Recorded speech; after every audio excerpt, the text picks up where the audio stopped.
Okay, this is part 2 of the Pritikin papers, which say high-fat diets are the best. And the reason I'm going through this is I'm trying to show that Pritikin established that low-fat diet was the best way to go many years ago. This was known by the 1970s, okay?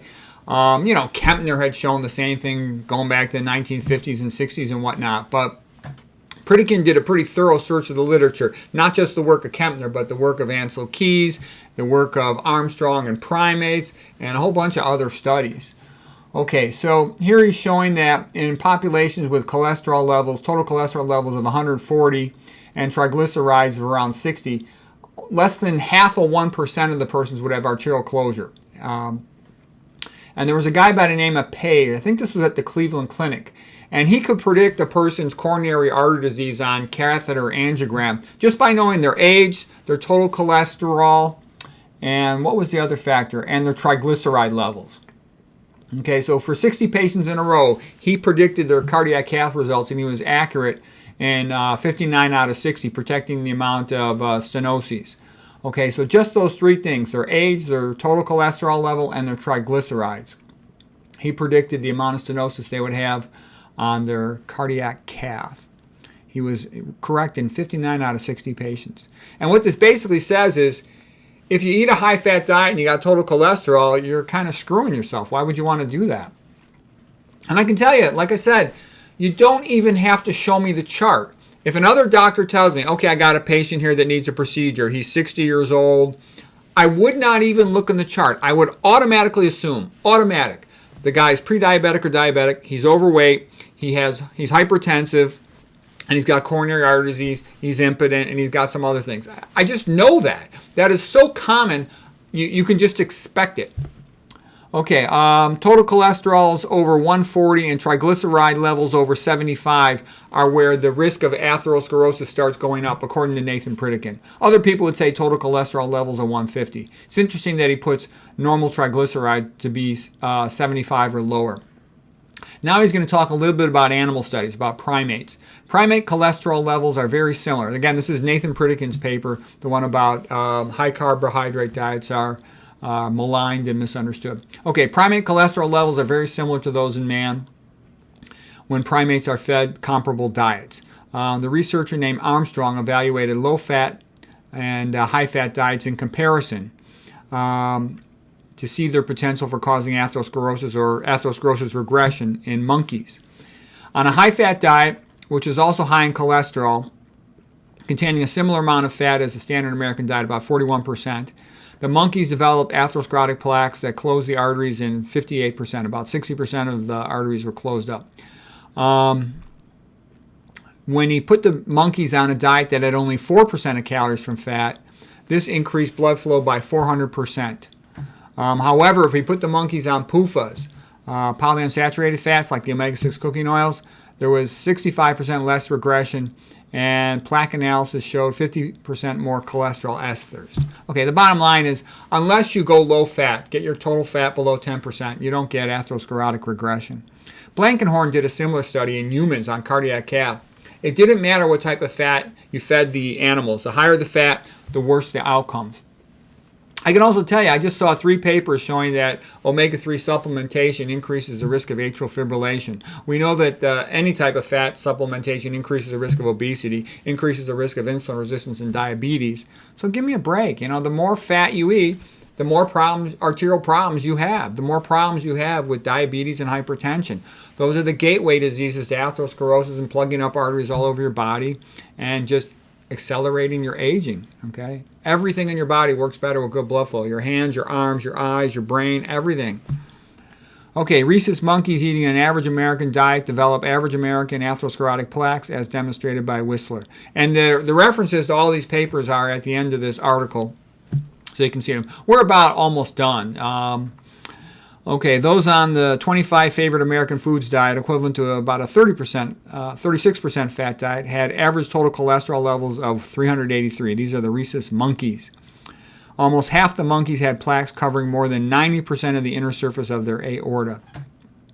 The researcher Armstrong, then had patients on cholesterol-free, low-fat diets with 135 as a total cholesterol level. These monkeys at the end of the 5-year study had 0 atherosclerotic plaque. So rhesus monkeys, being similar to humans, if you kept their total cholesterol 135 or less, they got 0 atherosclerosis. Pritikin had seen in his own clinical practice patients reversing atherosclerosis stenosis on their coronary angiograms, on their lower extremity arteriograms. Dr. McDougall had seen that in his patients at cardiac cath and lower extremity arteriogram. Caldwell-Esselstyn saw it on his patients at cardiac cath. Orna's study showed it on SPECT scans. It's the only diet shown to reverse coronary artery disease is a low-fat vegan diet. So it's the smart diet to be on if you want to prevent that stuff. Okay, continuing with the Pritikin paper. He said, this is about a guy by the name of Lyons did a study on 280 patients who had previously had heart attacks, myocardial infarctions. 155 were placed on a low-fat, low-cholesterol diet. Then a control group of 125 patients continued on their average American diet. 4 years later, those who stayed on the high-fat diet had 4 times as many deaths and 4 times as many new heart attacks as those who ate a low-fat diet. And when Pritikin says low-fat diet, he means 10% or low. So you definitely want to be 10% or less. Okay, McDougall says his diet, if you follow, it's about 7% fat, 7 to 10% fat. Esselstyn's diet gets you down low like that as well, and your total number of calories from fat. I think my Spartan vegan diet, gets you somewhere between about 5 to 10% of calories from fat. Pritikin then talks about the Tarahumara Indians who live in northern Mexico in the Copper Canyon area, Sierra Madre Mountains. Sierra means like a saw blade goes up and down the mountains. And they would have these games where they would continuously run and play for like 48 hours, kicking a ball, and they'd run 180 miles like in 2 days. And a guy by the name of Balki, a researcher, went out there to confirm the stuff these Tarahumara would do. They had one little adventure where they would run 500 miles in 5 days. Their endurance is incredible. Another one where they were carrying a 100-pound backpack for 110 miles in the course of just about, a little over 3 days. Indian women playing a kickball game, they would run continuously for 50 miles. So, the average guy can run 100 miles in 2 days. The average woman can run 50 miles in 2 days. That's pretty extraordinary. The Tarahumara diet was most of the calories from corn, also from peas, beans, squash, and local greens. Primarily corn was the main supply of calories, is my recollection of reading the papers. A guy named Bill O'Connor wrote papers on them as well. And their diet comes out to 80-10-10. So 80% complex carbohydrate, 10% of calories from fat, and 10% of calories from protein. And Pritikin pretty much patterned his diet after the Tarahumara because he's so impressed by their extraordinary endurance. Okay, here's a little more detail on the Tarahumara diet. Again, 80-10-10, 80% carbohydrate, 10% fat, 10% protein, and then just other local native plants and fruits in addition to the corn, the peas, the beans, and the squash. An average 40-year-old Tarahumara man was 5'7" and weighed about 125. Their total cholesterol tended to vary between 100 to 130. I think I recall a paper where it was 136. That might be the O'Connor paper. They were completely free. The Tarahumara were completely free of cardiovascular disease, hypertension, or diabetes. None of them were fat. There was no fat people. Just kind of like in, China and some of these Asian countries where they ate 90% of their calories from rice. 1 billion out of 1 billion are skinny, okay? Show me a rice eater, I'll show you a skinny person. In the Vietnam War, the Vietnamese would just carry water and rice. It's a much better food than people realize. I eat tons of rice. My total cholesterol, I just told you, was 144. Usually it's 90 to 144. That's about the highest total cholesterol I've had in the last 20 years. I think it maybe it's because I'm stressed out about going through a divorce. But my triglycerides were 61. Okay, let's see.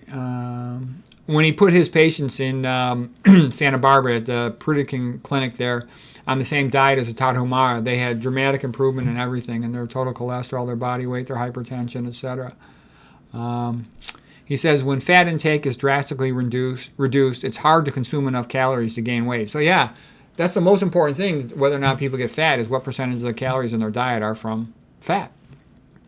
White rice, potatoes, sweet potatoes are all have 1% or fewer calories from fat. Lentils have 3% or fewer calories from fat. And then Pritikin asked the question, can a diet that restricts fat to 10% or fewer calories lead to a person having fat deficiencies? And the answer is no, it doesn't. It's impossible to be too low in fat if you have any naturally chosen diet. The only fat the body can't make is linoleic acid. There's actually two, the omega-3 and the omega-6. Anyways, this population was fed less than 0.1% of calories from fat in the form of linoleic acid, and there was no evidence of essential fatty acid deficiency. I've seen other papers where they were fed less than 1% of calories from fat, again, primarily omega-6s, and there were no fat deficiency problems. And you can feed people really low amounts of fat, and they'll do incredibly well. So fat as a dietary thing is quite overrated. Okay, so that's the end of part 2 of the Pritikin papers on high carbohydrate diets. We got another part coming up, part 3.